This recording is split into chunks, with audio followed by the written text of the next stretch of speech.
Hello,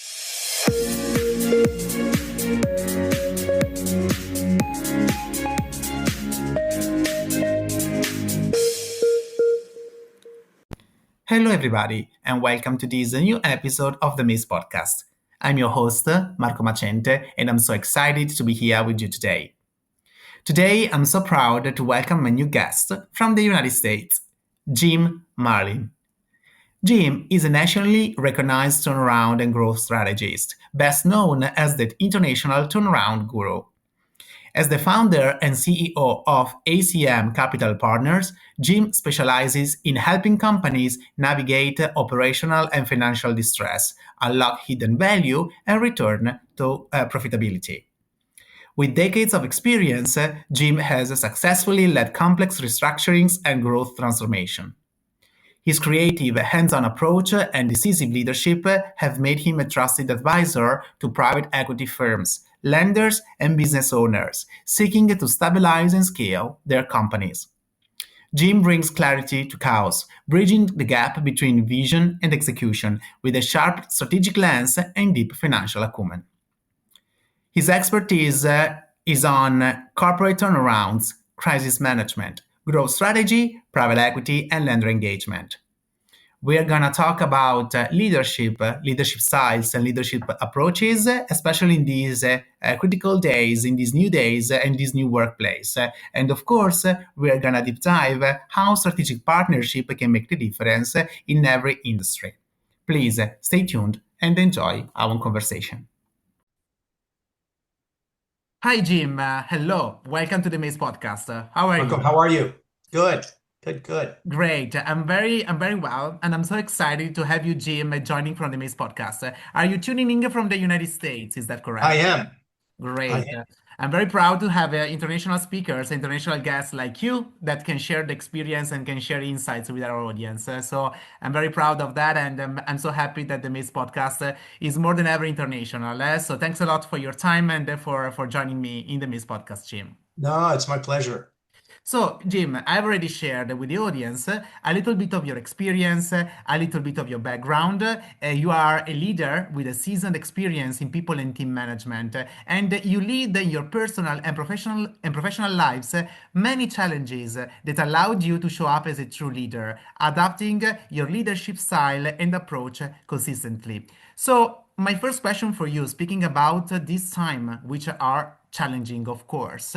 So I wanted to ask you, before getting to the current days, can you please share with us how did you manage as a leader three challenging times in your career journey, Jim? Well, three challenging times would be an extensive period in Eastern Europe, Yeah, whereby you had well, let me name them first. But the one was my period that I spent in Eastern Europe in the 90s. And then the second was an aviation company after 9/11, which was extremely challenging. And then the third was probably a manufacturer that I stepped into. yeah, So, taking the first period of time, if I look at Eastern Europe, when I stepped in, the company had lost a couple of key management personnel overnight, and it's kind of a long story, so they needed somebody to step up and step into that role very, very quickly. And the company was not doing well financially. So I was able to do that. I was able to step in,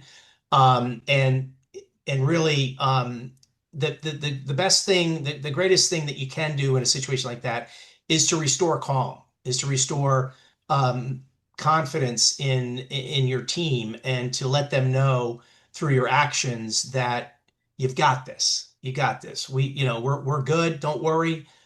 We will get through this. And so the same type of approach I took in the aviation company right after 9/11, where we had a business that was thriving before 9/11, and the day after 9/11, the floor opened up and crashed on everything. Was just awful. And so in that case, we had to downsize and take out hundreds of trade mechanics overnight, and then slowly build it back up. But throughout that period, we had incredibly challenging times where a lot of management didn't expect us to survive. And again, it's assuring them that you've got this, that we're coming through this, and making sure that you communicate with your team as regularly as possible throughout the process.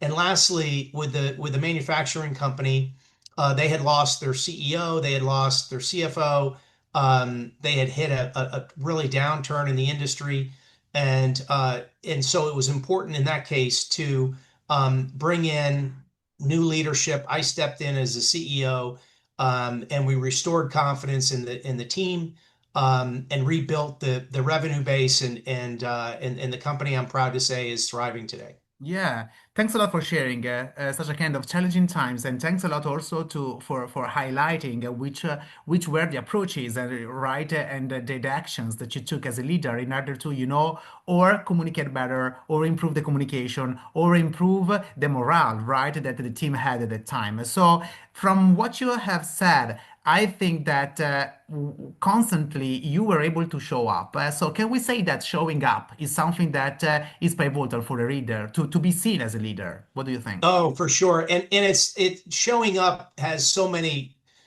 meanings. Yeah, of course. Showing up, from a human standpoint, showing up from a physical standpoint, showing up when things get tough, Yeah, and showing up candidly when things are good. Showing yeah, up where you're there not to pat yourself on the back, but to celebrate your yeah. team and the team and the company's success. So yeah, showing up is I would say is vital. Yeah, thanks a lot for sharing, and I'm sure that the audience will treasure such a kind of insights because are truthful, of course. Depending on the experience and depending on the situation that a leader may live. Speaking about the current days, Jim, we have mentioned your past and challenging times. Can I ask you which are the strategies that a leader can have when managing a team or when managing people that may be difficult? So, which are the strategies that a leader can have in order to be effective in those kind of situations? Yes, so great question. Today, in today's world, it's we obviously have many generations that are in the workforce today. You Yeah, have a much older generation has stayed in the workforce for a variety of reasons, and then you have um, two or three different generations below that are in the workforce today.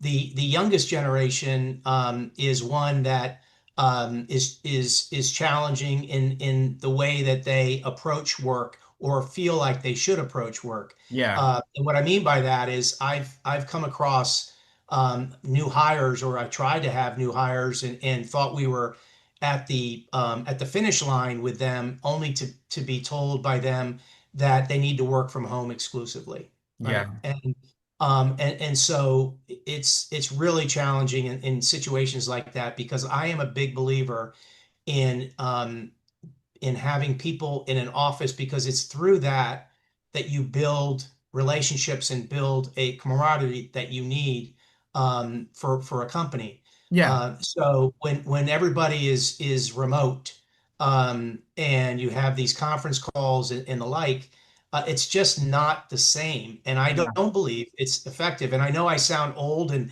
in saying that, but I speak from not only experience, but I speak from what I've seen with respect to the interchange between employees, both the senior management, middle management, and yeah. then the staff, if you will. And nothing takes the place of being together in person. Yeah.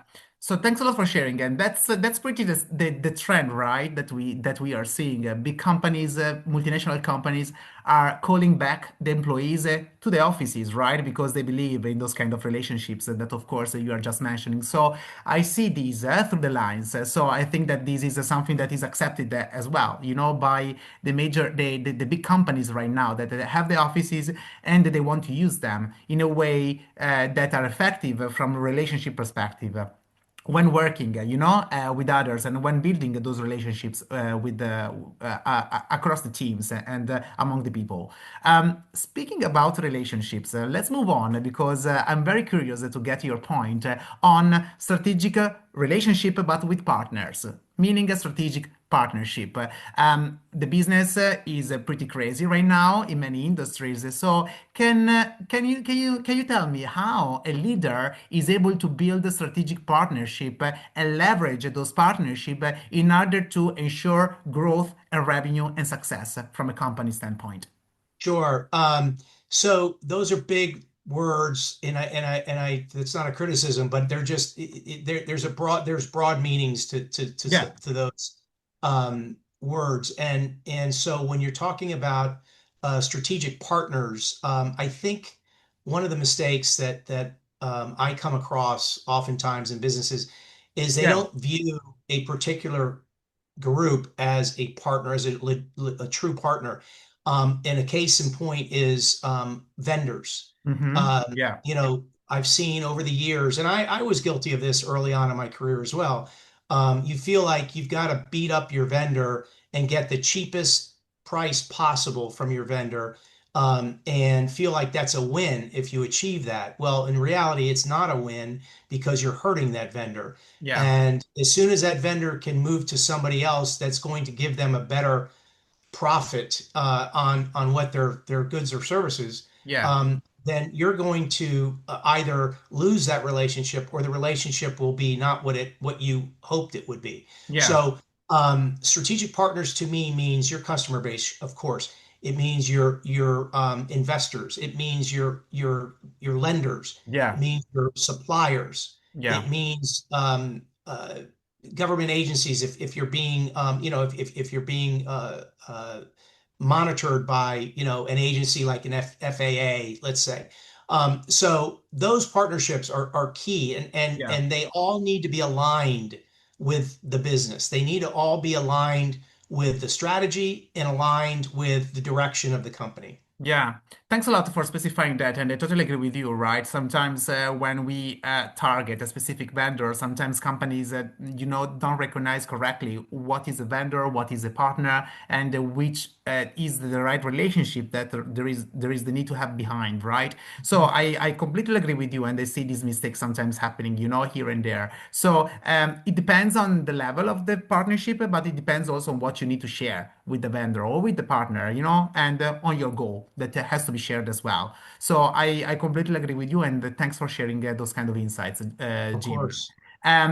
Now, just speaking about your career broadly, with what you have done in your career journey as a leader, which are the benefits, in your opinion, that your business is benefiting the most, Jim? Um, as far as what I've done, how does that benefit me today? Yeah, yeah, of course, Yeah. as a leader. Sure, as a leader. Look, I think um, spending as much time as I have in businesses over the, Yeah, the course of 30 plus years, as a leader, am more patient than I was perhaps earlier in my career, yeah, um, and and more empathetic, which sounds funny, but I have more empathy for my employee base than perhaps I had when I was younger.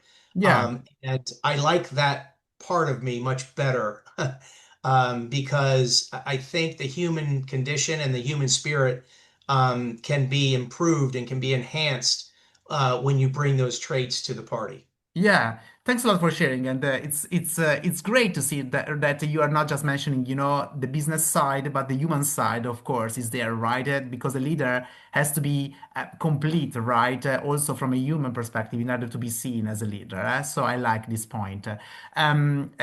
Jim, wrapping up our conversation, we touched many topics and we touched many things. Is there any quote or any last thought that you would like to share with our audience today, Jim?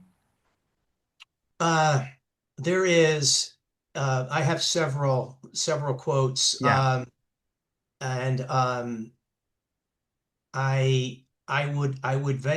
would say that particularly in my world where um, you're in distressed times, distressed assets, distressed periods of the economy, Yeah. um, and you're oftentimes facing really tough challenges. And so the quote that comes to me that I've always loved is a quote by Abraham Lincoln Yeah. during the Civil War, where his quote was as follows: "I have been driven to my knees many times by the overwhelming conviction that I had nowhere else to go." Yeah. So if you think about that, it's as if I need help, right? Because I can't do this alone. So irrespective of one's religion, irrespective of one's views, I love the idea that the most powerful person in the United States at the time Yeah. was humble enough to get on his knees and ask for help. Yeah, that's amazing. And we cannot finish better, right? This amazing conversation in order to recognize that, of course, the biggest success that we may have in our journey, in our career journey, is something that we cannot achieve alone. But there is always a team that is under you, is beside you, that allows you to be, the leader that you are today. So thanks a lot, Jim. It has been amazing to have you. Thanks a lot for sharing your journey, your experience. I'm sure that the audience will benefit and will treasure those insights. I cannot wait to speak to you again. So stay tuned. Thanks a lot and wishing you all the best. Thank Yeah, you. thank you so much. It's a Thank you. pleasure. Bye Thank bye. you. Bye-bye.